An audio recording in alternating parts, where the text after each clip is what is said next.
my channel. I'm Veronica with Nurturing Connections Homeschool, where I share resources, tools, and tips to help you connect with what matters most. Now today I am sharing an update on term 2, so I'm going to share with you all the things that worked out for us, the bumps that we hit along the way, and what we needed to change, along with some of our plans for term 3. So we're going to dive right in. I use the bucket planning system that I created, and that is what I will be sharing with you as I kind of take you through this process. You can find out all about it in a video series I put together called Connect with What Matters Most, so I'll link that below. But basically this planning system is just designed to help you target the key goals you have for your homeschool and then help you execute those goals over your homeschool years. And so at the beginning of this homeschool year, I sat down with our big picture plan and I pulled the pieces that I wanted to target this particular year. I made individual goals for each of the kids and then our group study goals. So if you haven't been following along, we gather each day for group study for about an hour and a half to 2 hours. So some people call that morning basket time or morning time. We just come together to do Bible. We do a number of things. We do Bible, we do read alouds, we do science or social studies or geography. Sometimes we focus on life skills. Sometimes we do some nature walks and things like that. So we break it up differently on certain days of the week, but this time is for us to all gather together. I have a 2nd grader, I have a 5th grader, and I have an 8th grader, and we just target specific goals as a group before they go off into their independent subjects to do the things, their independent studies like reading, writing, math, and then my oldest also does another science program as well. So I have a timer that I use, and basically I just set it to about 30 to 40 minutes per group study session, and we just do 3 of those blocks. So group study 1, we target Bible, read alouds, recitation, hymns, Bible devotional sometimes, and then we take about a 5-minute break. We come back, we set our timer again, and then in group study 2, we target social studies, geography, note-taking skills, and so forth. And we do our timeline during that time as well. And then sometimes we also do our multiplication facts or division facts or whatever math facts we're working on. We take a 5 to 10 minute break. We come back, I set the timer again, and for group study 3, we target science, experiments, notebooking, and those types of skills.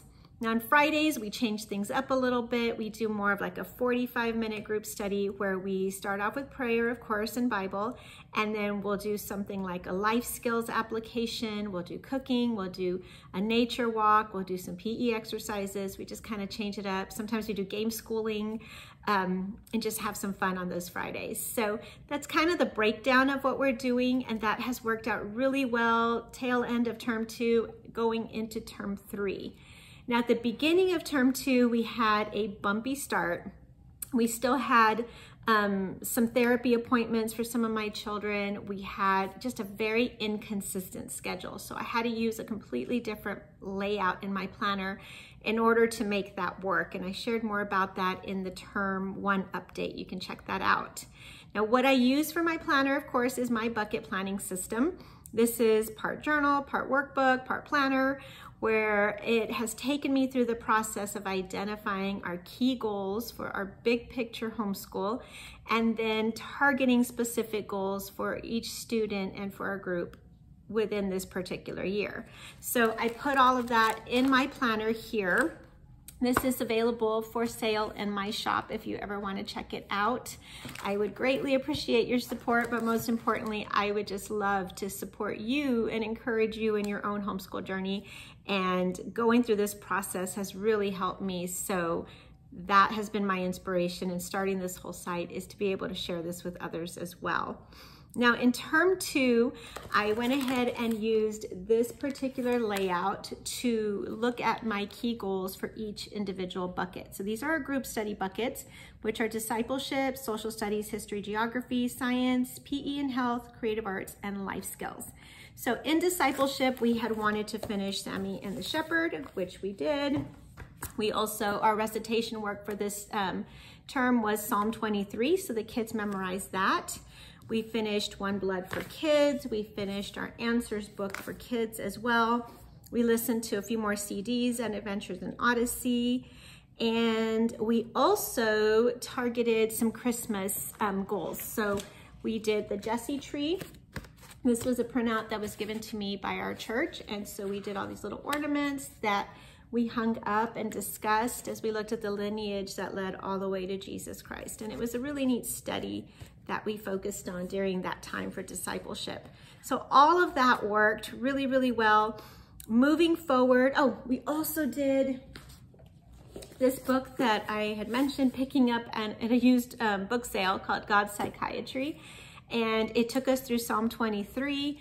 And then after that, it went into the 10 Commandments. So we started the 10 Commandments very, very end of term 2, and we're just continuing with it. So our recitation work now going into term 3 is going to be the 10 Commandments. So these are some menus that I made a while back ago. Basically, I just put all sorts of stuff that I wanted the kids to memorize, from the Lord's Prayer to certain hymns. I have a number of them back there. Some have the Star Spangled Banner, the Pledge of Allegiance, math facts, skip counting, that sort of thing. So we just recite it a few times each day until it is memorized. So right now we're doing the 10 Commandments along with God's Psychiatry. For social studies, history, and geography, we are still working through Taking the Americas for Jesus. Now this is from Generations. Basically, this is a textbook. It's not very complex. It's level 3. So it kind of is at a much simpler level, but we're using this text for note-taking skills. So I'm teaching the kids how to take notes and how to create outlines. And so we're doing some more advanced skills with the content here.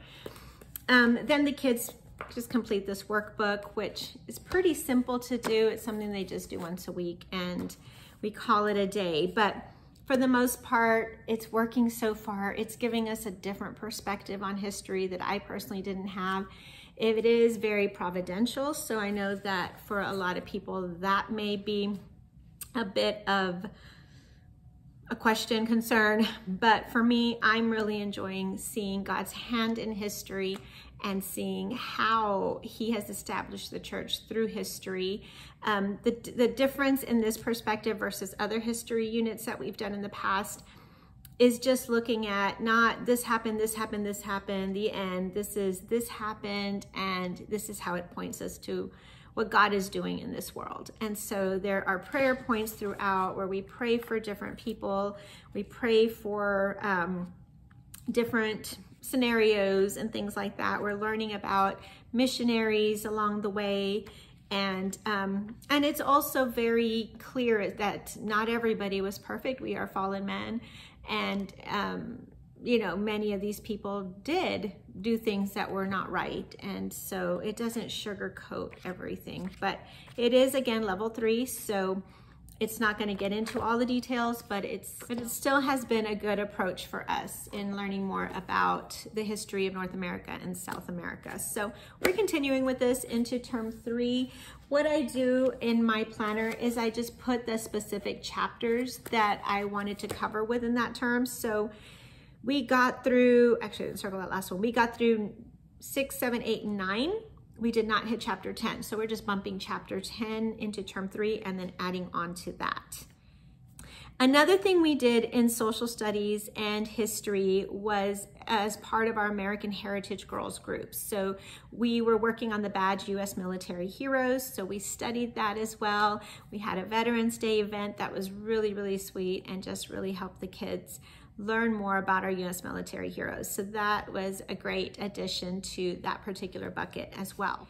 Now for science, like I said, we completed some of those pieces there with One Blood just because it was targeting racism and DNA and things like that. So we kind of dove into that a little deeper.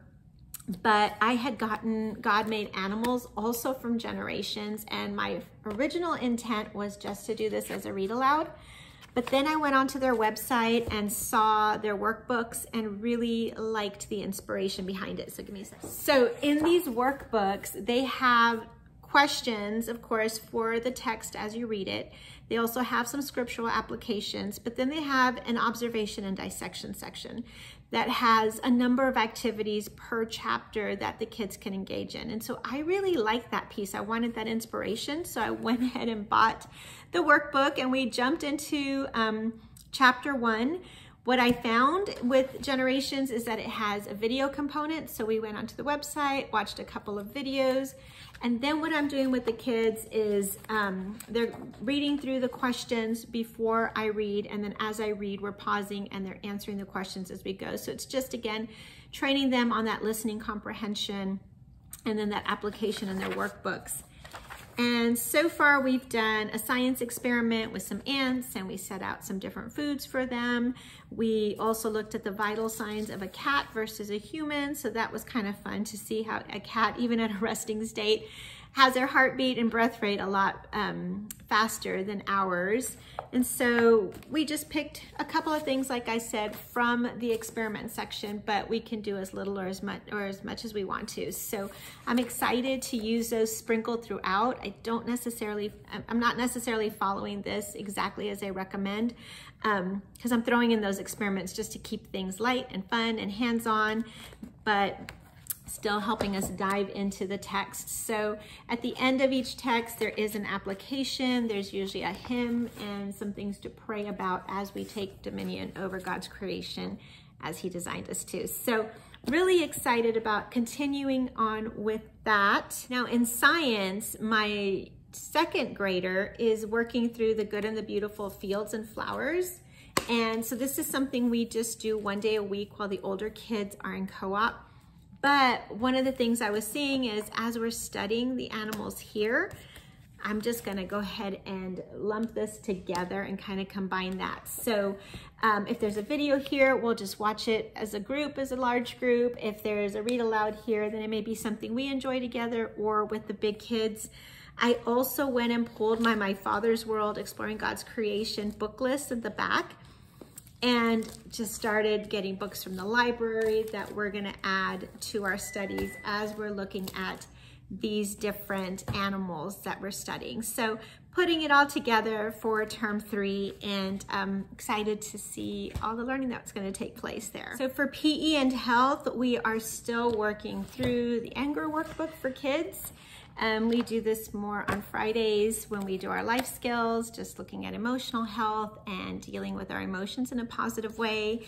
In the past, we had done Created with Emotions. I got this from the Daily Grace Company. So good as far as just looking at emotions from a biblical perspective, and how emotions aren't bad, but it's how we react to or respond to situations that's important, and how to honor God through our emotions as well. So this is also another great resource I thought I'd throw in. Something else we did for PE and health was the brain gym exercises. So we continued with those. And here it is, just some little stretches and activities they can do to help them focus, and so forth. Other things that we do for PE and health that we're carrying over is that co-op that I mentioned. We will be starting a half-day co-op in addition to that full day in a couple of weeks. It's about 10 weeks long only. So some of the kids will also be doing PE there. We also do park days with our homeschool group. And so that really keeps us all active. And then of course we do some bike riding and nature trails nearby as well. For creative arts, my mother-in-law still comes to do art with the kids, so I'm passing that off to her. And then in the co-op, the big kids are still getting their art over there. And when we start the second co-op, all 3 of them will be getting some sort of hands-on art projects to do. So one will be doing woodworking, another one's doing cake decorating, and a Pinterest class to do some DIYs, and one will be looking at homesteading and activities that have to do with that. So I'm really excited about that half-day co-op that's coming up in term 3 that will be just kind of building on those skills we've started. And then life skills, we are really working on keeping a schedule. I struggle with that, friends, because we just have so much going on with learning differences and challenges and so forth, and no 2 days look alike. And so I have just really felt convicted to bring in that order that's necessary. It's no longer, well, it's good as long as we get it done. I really think we need more structure in our homeschool as the kids are getting older. Also because I have all 3 of them now for homeschooling on these days, all day long without those therapy appointments and so forth. It's a lot more challenging for me to have that one-on-one time with each of them if I am not structured. And so it's very easy to just kind of let one go off and play and then kind of forget about it all. So I don't want to do that. I've been really, really intentional about keeping a schedule. We are starting our homeschool day at 9 o'clock now. At 8:30 we have breakfast and they do their morning routines, make their beds and all that good stuff. But at 9 o'clock we get started. We start off as a group. So we do those 3 group study sessions for 1.5 hours to 2 hours. So about 11 o'clock, I then start doing my one-on-one sessions with each child. We have a lunch break in there and then we finish off with our chores. So we have the routine pretty much down, but it's just being very intentional with having that one-on-one time that I am really focusing on this term. What we also have introduced is our multiplication drills. So I just want that automaticity for all of them. So we're playing games with our multiplication flashcards and so forth. I've also added some new chores to our chore charts. So I found that some chores on certain days weren't working. So I bumped things around, like laundry days are now on Saturday versus in the middle of the week when we just started having piles of laundry everywhere. So we added some things, kind of shuffled some things around, and I can do another video on just chores if you're interested. So leave me a comment below and I may put that together if you can find that helpful. We're still doing Cook with Mom, and that is it for life skills. Let me see, going forth to term 3, what else may have changed? I do want to do or target more of the zone cleaning, so the deep cleaning pieces. We have been consistent, but I want to be a little bit more with that. But other than that, I think I shared everything. I did include here fire safety. So that is something that is kind of at the back of my mind that I want to look into a little bit more. But that'll be it. For read alouds and hymns, I still have my hymn booklets here. These are a free download if you're interested. We just kind of pick a hymn for the day and sing it together. We're continuing with our answers for kids. We just picked up another one. We are doing Grandpa's Box as our read aloud right now, and I'm not sure just yet, other than all these library books that I just shared, what else we'll be reading. But I do want to pick up another novel, at least 1 or 2 to be reading in term 3. But that is the gist of the group study stuff. Now, at the end of each term, I do have an evaluation form on here where I just spend some time reflecting what worked, what didn't, and so forth. And so, kind of most of our goals were met. I made the mistake of adding more at the last minute and we didn't get through it. Okay, guys, confession. I was on social media and I saw all of this great unit on Thanksgiving. It's campfire curriculum. It looks amazing, guys. So I bought it, made a last minute decision, bought it, and then felt swamped. There's just no way I could fit it in with all the other stuff we were doing. So we did a few of the extra activities, but I am tabling that for next year, and I will make sure to put that in my bucket planner for next year in my the main bucket planner where I have all of my resources that I want to use in the future. And that's just something I will have to get to then. So no more last minute decisions like that. What worked well, breaking up our group study into 3 30-minute blocks or 40-minute. I'm kind of adding a little bit of time there. But that really helped us get into a rhythm. It really helped the kids with, not getting up to go to the restroom or pencil. They knew that as long as they could sit for those 30, 35 minutes, 40 minutes at most, then they could get a snack break or a stretch break or whatever they needed. And so it kind of helped keep us more focused, which was helpful to all of us. Favorite memories, we did a walk in Bethlehem, which was really sweet for Christmas. It was at a church, a local church, where we literally walked through this whole they recreation of Bethlehem. And so at the entrance, we had to get denarii, and we had to give it to the Roman soldiers, and we had to give our information for the census, and there were camels, and there was, you know, soups and breads and all sorts of stuff. You know, you just kind of go through each little tent, and it was really, really well done. And then at the end, they had baby Jesus at the top and a beautiful song. So we got to do that. We got to go caroling on river barges down in the river. We got to do our Santa pics. That's just a tradition that we do, even though we're not big on Santa. That's just a fun tradition that the kids and I enjoy doing. We did a hayride at our local horse stables. We did caroling at an assisted living center with our American Heritage Girls Troop. And then of course we did our Jessie tree. That was really special, and some Christmas books that we read together. And do we need to make any changes? I put that I needed to figure out how to balance all of the independent studies. So I just shared kind of my new plan with that schedule, and that has really helped me get that one-on-one time consistently, which was really important. Adding read aloud times. So I wasn't having as much time reading aloud with the 30-minute blocks, and that's why I added 10 minutes to that first block. So it's 40, 30, 30 as of now. And then we need to keep a schedule, which I already shared with you guys. I'm not a big one on schedules. I've always been like, let's follow a routine. That's why we homeschool. Let's be flexible. But I'm finding that as long as I start at 9 o'clock, I break at 11:30 for lunch, things might shift along the way in between there, but it keeps us moving forward. And that's really, really important. The kids know what to expect, and they thrive in that. So I need to keep reminding myself it's not just good for me to be on that schedule, it's also good for them. And it really helps keep things moving along.